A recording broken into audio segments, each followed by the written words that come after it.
नमस्कार साथियों, स्वागत है आप सभी का आपकी अपनी पाठशाला पर। मैं हूं अंकित अवस्थी। आप हैं मेरे साथ में एक ऐसे अपडेट के लिए जिस अपडेट से भारत की चिंताएं बढ़ रही हैं, क्योंकि ना केवल भारत का उत्तर पश्चिम किनारा, जहां हम पाकिस्तान से बॉर्डर साझा करते हैं, वहां पर टेंस माहौल बन रहा है, अपितु पूर्वोत्तर से संपर्क आने वाला बांग्लादेश भी भारत के लिए एक चिंता का विषय बन रहा है।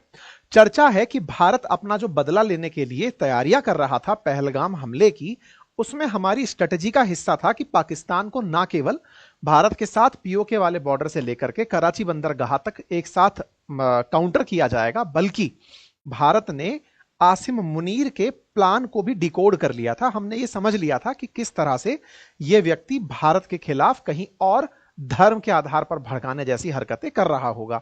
हमने उसी के काउंटर में बलूचिस्तान को पाकिस्तान से अलग करने का प्लान बनाया था। मतलब एक तरह से यह समझिए कि पाकिस्तान भी इस बात को मानता है और भारत के अंदर भी यह बहुत ज्यादा थ्योरी चलाई जाती है कि भारत पाकिस्तान का अगर अब टुकड़ा करता है तो वो कौन सा टुकड़ा होगा। तो उसमें कहा जाता है कि जो हिस्सा इनका अफगानिस्तान ईरान से लगता है, अरेबियन सी से लगता है, दैट इज बलूचिस्तान, भारत उसे पाकिस्तान से सेपरेट करा दे और उधर पाकिस्तान ऑक्यूपाइड कश्मीर को अपने हिस्से में शामिल करे।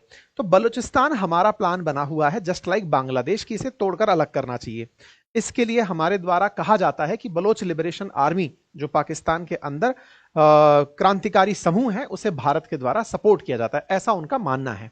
अब इसके काउंटर में ये लोग क्या तैयारी कर रहे हैं कि अगर भारत पाकिस्तान से बलूचिस्तान अलग करने की तैयारी कर रहा है, तो क्यों ना बांग्लादेश की मदद से नॉर्थ ईस्ट जो भारत है उसका संपर्क मुख्य भारत से अलग कर दिया जाए, क्योंकि चिकन नेक कॉरिडोर के माध्यम से ये लोग कनेक्टेड हैं। अब ये खबरें किस तरह से निकल कर आती हैं, तो चर्चाएं इस तरह से निकल कर आती हैं कि पाकिस्तान की जो खुफिया एजेंसी है, जिसको इंटर सर्विस इंटेलिजेंस यानी आईएसआई कहते हैं, ये इन दिनों बांग्लादेश के अंदर इसी चीज को लेकर प्लॉटिंग कर रही है कि अगर ये लोग बलूचिस्तान को लेकर प्लान करते हैं तो क्यों ना पाकिस्तान की तरफ से खुफिया एजेंसी बांग्लादेश में इस तरह से काम करवा करके नॉर्थ ईस्ट को मुख्य भारत से अलग कर दिया जाए। इसी के चलते हाई अलर्ट आता है बांग्लादेश बॉर्डर पर कि पाकिस्तान की तरफ से ऐसे फुटप्रिंट्स देखे गए हैं आईएसआई के, जो कि भारत के लिए साजिश रच रहे हैं।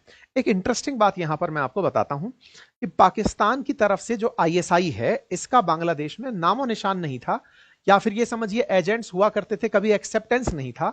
लेकिन जब से शेख हसीना भारत आई हैं, तब से पाकिस्तान की तरफ से आईएसआई के जो चीफ हैं वो पाकिस्तान से निकलकर बांग्लादेश 64 इयर्स बाद गए हैं। ये अपने आप में एक बड़ी खबर है।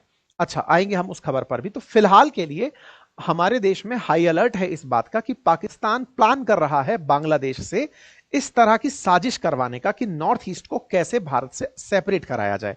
अब इस बात में ये बात मानने योग्य क्यों हो जाती है? मानने योग्य इसलिए हो जाती है क्योंकि पूर्वोत्तर भारत से बांग्लादेश का एक बड़ा हिस्सा साझा होता है। अगर हम बॉर्डर की बात करें तो लगभग 4096 किलोमीटर का बॉर्डर है जो बांग्लादेश भारत के साथ साझा करता है, और उनमें भी पूर्वोत्तर के जो राज्य हैं वो बॉर्डर साझा करते हैं। और उनमें भी पूर्वोत्तर के राज्यों के अंदर आसाम, त्रिपुरा, मिजोरम, मेघालय, वेस्ट बंगाल, ये राज्य शामिल हैं जो बॉर्डर साझा करते हैं। और वेस्ट बंगाल का जो चिकन नेक है, जिसे सिलीगुड़ी कॉरिडोर कहते हैं, वो भी बांग्लादेश के साथ सीमा साझा करता है। ऐसे में पहले ही बांग्लादेश ने अपनी नीयत तो बता ही दी थी।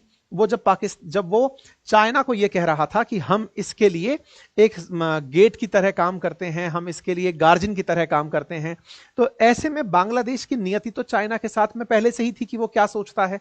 अब पाकिस्तान भी उसी चीज को फ्यूल करता हुआ दिखाई दे रहा है कि बांग्लादेश के माध्यम से पूर्वोत्तर भारत पर कैसे नियंत्रण स्थापित किया जाए।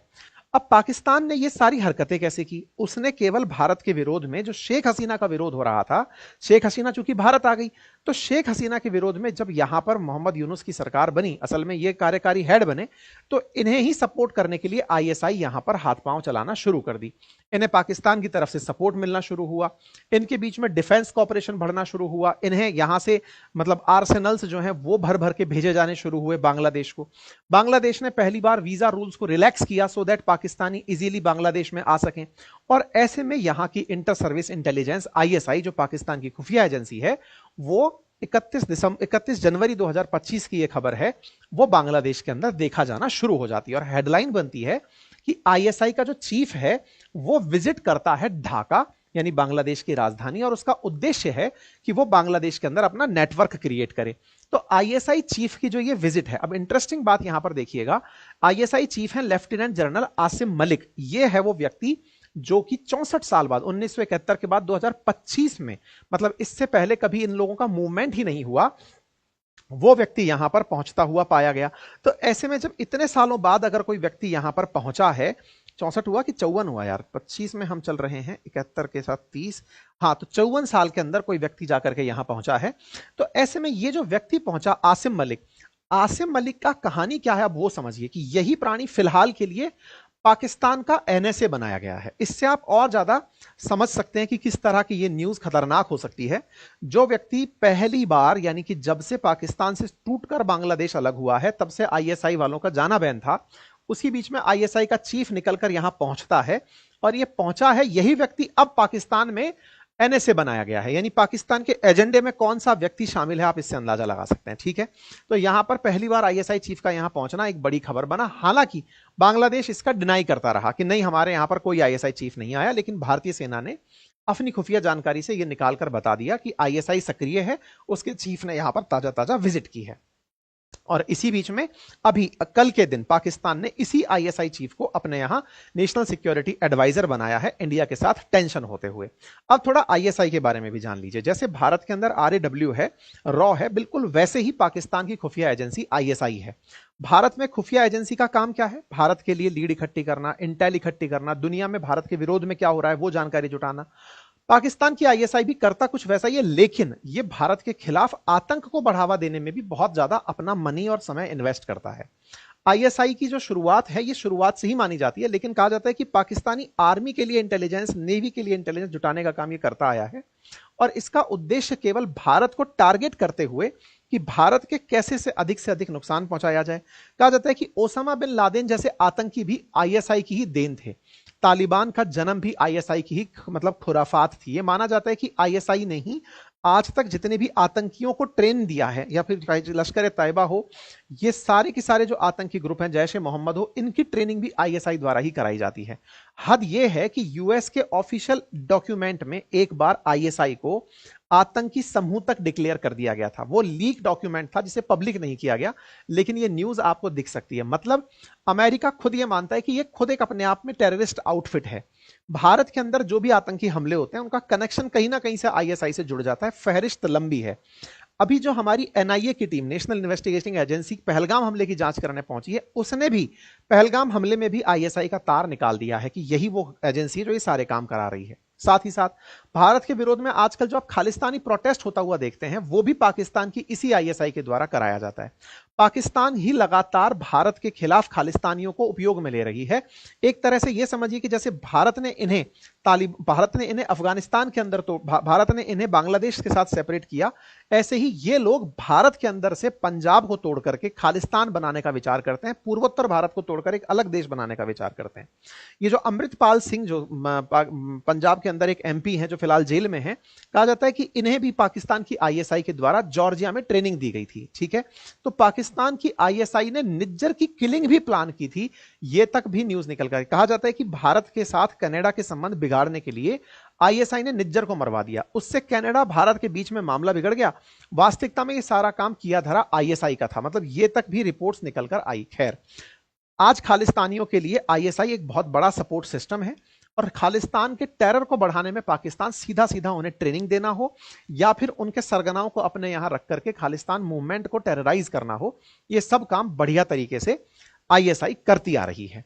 आईएसआई ने ही मतलब प्रो खालिस्तानी टेरर मॉड्यूल को पंजाब के अंदर ऑपरेट किया हुआ था, पुलिस ने उन लोगों को गिरफ्तार भी किया था। और ऐसे में हम अभी के लिए जो खबर निकल रही है वो ये है कि लश्कर तौयबा ने आईएसआई के साथ मिलकर के पहलगाम अटैक को प्लान किया था, ये भी हमारी एनआईए ने जांच निकाल लिया है। ऐसे में अब बांग्लादेश बॉर्डर के माध्यम से पूर्वोत्तर भारत में जो अशांति का इनका प्लान है, जिसमें मोहम्मद यूनुस इनके लिए एक पपेट की तरह से काम करेंगे, भारत के लिए अपने आप में एक सक्रिय होने का वक्त है।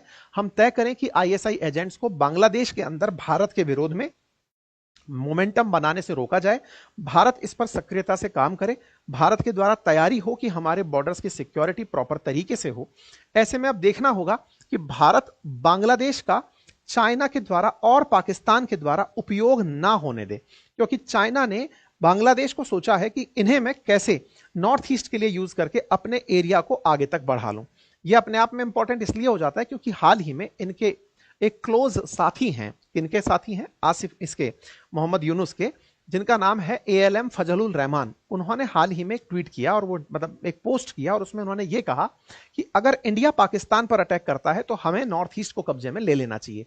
इससे इनके यहां पर ये थॉट पक रही है, ये बात भी निकलकर आना शुरू हुई। अब देखिए बांग्लादेश इन सब चीजों की मना करेगा, कोई भी खुफिया जानकारी हो कोई भी देश उसे क्लेम नहीं करता है कि हाँ हम ऐसा सोच रहे हैं, लेकिन हाँ इन सब बातों के ऊपर चर्चाएं तो हो रही हैं और पाकिस्तान ऐसा ना सोचे ये संभव नहीं है, क्योंकि उसे भारत के काउंटर में कुछ तो करना होगा, तो वो बांग्लादेश को फ्यूल करने का काम कर रहा है। अब देखना होगा भारत इस चीज से कैसे निपट कर आता है। फिलहाल के लिए इतना ही, ज्यादा जानकारियां होंगी तो मैं आप लोगों तक पहुंचाता रहूंगा। अपने स्तर पर अभी के लिए इतना ही मैं आपके साथ साझा कर पा रहा हूं। एक इंपॉर्टेंट जानकारी और साझा कर देता हूं, कल सुबह 11 बजे आपके लिए एक फ्री मास्टर क्लास रखी गई है, लिंक उसका कमेंट बॉक्स में पिन है। और उस मास्टर क्लास में जो पैसा कमाना अभी ताजा ताजा शुरू किए हैं वो अपनी सेविंग्स को किस तरह से करें कि वो सेविंग उनकी एक दिन 1 करोड़ तक पहुंचे, उसका क्या रोड मैप हो सकता है, सेविंग्स को किस तरह से किस नियम से किया जाए, इन्वेस्टमेंट को कौन सी सही दिशा दी जाए, उस पर एक चर्चा है कल के दिन एप्लीकेशन के ऊपर। लिंक कमेंट बॉक्स में है, आप जाकर वहां पर अपने आप को एनरोल कर सकते हैं। फ्री ऑफ कॉस्ट सेमिनार है ये। साथ ही साथ में हमारे द्वारा कुछ हायरिंग्स निकाली गई हैं, उसका हमने पहले से पोस्टिंग डाला हुआ है। मेरे रिकॉर्डेड बैच उपलब्ध हैं, लाइव क्लासेस उपलब्ध हैं GS फाउंडेशन बैच की अपनी पाठशाला एप्लीकेशन पर, आप उसे एक्सेस कर सकते हैं। हमारे हैंड रिटन नोट्स उपलब्ध हैं जिन्हें आप घर बैठे मंगा सकते हैं अपनी पाठशाला एप्लीकेशन पर, वो भी आपके लिए लिंक कमेंट बॉक्स में उपलब्ध है। फिलहाल के लिए इतना ही, थैंक यू सो मच।